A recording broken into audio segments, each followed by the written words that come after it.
Kaugnay sa issue ng impeachment, mga komite ng Senado at issue sa agrikultura. Makaparayan po natin Senador Kiko Pangilinan. Magandang umaga, Senador.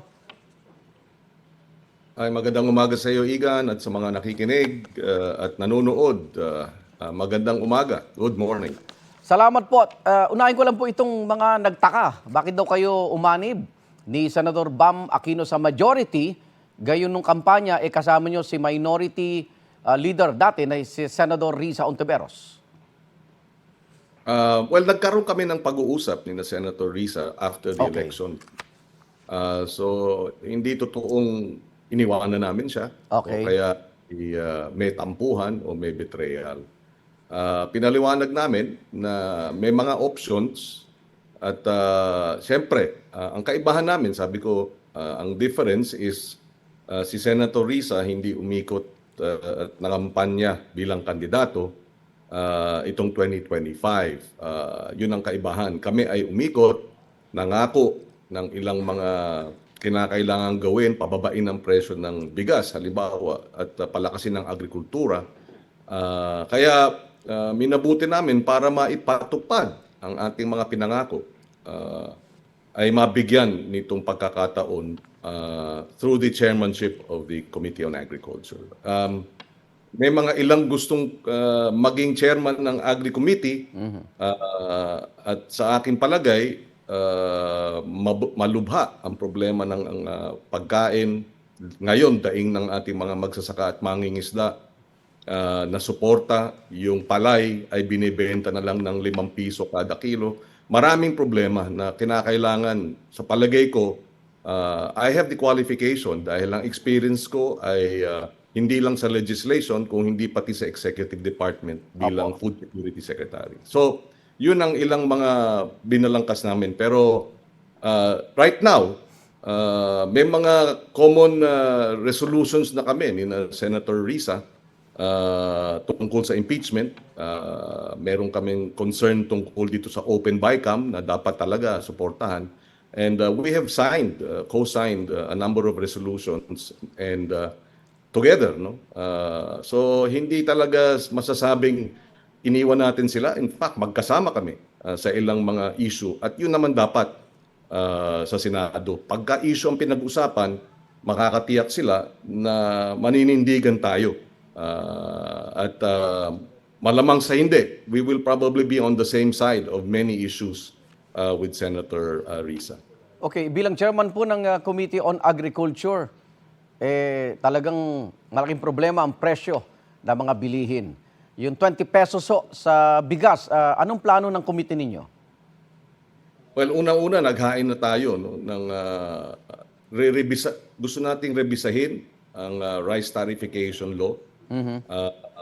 Dahil nga, ang pangako ng rice tariffication law ay bababa ang presyo ng bigas ng hanggang 7 piso kada kilo. Opo. Ngunit, hindi ito ang nangyayari. No? At apektado ang ating local farmers dahil umabot ng hanggang 4 million na metric tons ang ating in-import. At siyempre, ito'y malaking dagok sa ating mga local farmers, rice farmers. So yan ang mga isa yan. Rebisahin, pag-aralan ito, hearing. Pangalawa, yung hearing natin na resolusyon para alamin bakit mataas ang presyo ng bigas at iba pang bilihin gayon at pinababa na natin ang taripa, bilis na natin ang pag-i-import, etc. Pero nandiyan pa rin yung mataas na presyo at nais natin busisiin ito. Opo. Bukod sa Agriculture Committee, may iba pa kayong komite na nais pamunuan, Senador? Well, pinag-aaralan pa natin pero kailangan may kinalaman pa rin sa agrikultura dahil sabi ko nga, isang malubha ang problema ng agrikultura and I really want to focus. Opo. Pag meron pa tayong dagdag na komite, baka malihis pa. Unless may relasyon no, sa Committee ng Agriculture yung second committee. Pero kung isang committee lang, malaking problema ng agrikultura, I want to focus. Talagang kailangan tutukan talaga. Nabanggit nyo yung impeachment. Ano bang posisyon nyo dito sa kabila ng naging desisyon ng Korte Suprema na unconstitutional yung ika-4 na articles of impeachment? Well, may paraan pa para matuloy ang trial, pero siyempre kailangan ng motion for reconsideration ng House, no? Hindi pa naman ito final. Pwede pang mag-MR dahil alam mo merong usapin, may legal na doktrina itong tawag dito sa Civil Liberties Union versus Executive Secretary, na pag ini-interpret natin ang saligang batas, sabi ng Korte Suprema sa kaso, dapat hanggat maaari ma-harmonize. Ibig sabihin, hindi dapat yung isang probisyon ng saligang batas ay papatayin o kaya ipapawalang bisa ang isa pang kapangyarihan at probisyon ng saligang batas. Opo. Yun ang actually sinabi ni Justice Ascuna, no?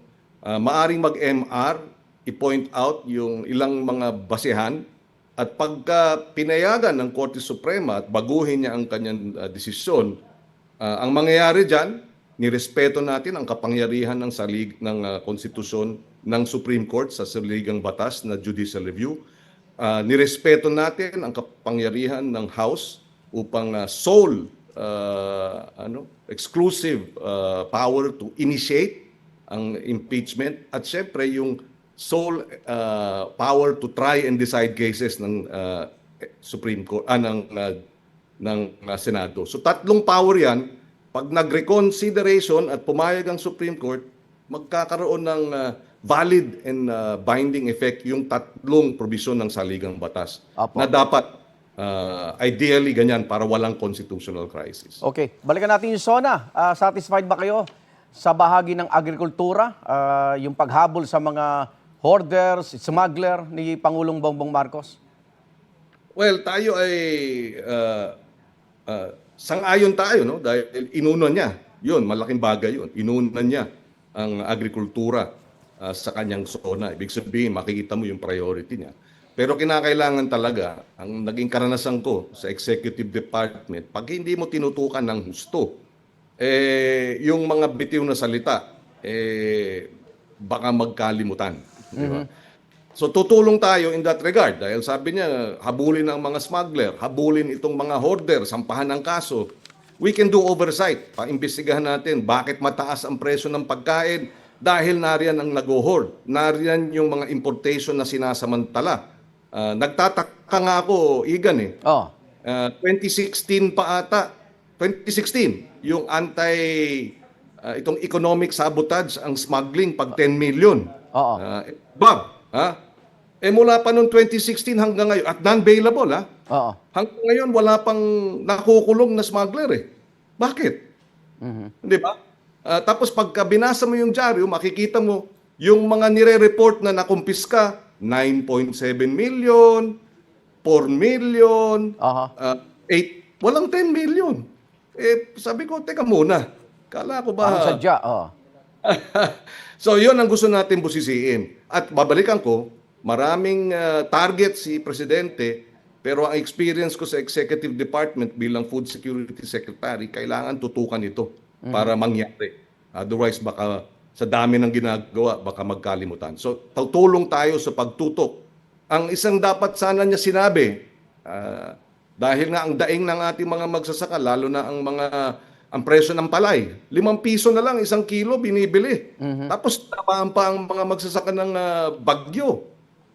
Sinabi niya nung SONA, para matulungan ang ating mga magsasaka at mangingisda. Full implementation nung Sagip Saka Act, inuutos niya ang lahat ng national at local governments na direkta nang bumili ng agricultural products na walang public bidding at sa tamang presyo sa ating mga magsasaka. Kasama na dyan dapat ang palay. Sana mahabol pa dahil bubusisiin pa rin natin at tututukan natin sa darating na mga araw ito. Maraming salamat, Senador Kiko Pangilinan. Ingat po. Maraming salamat at magandang araw.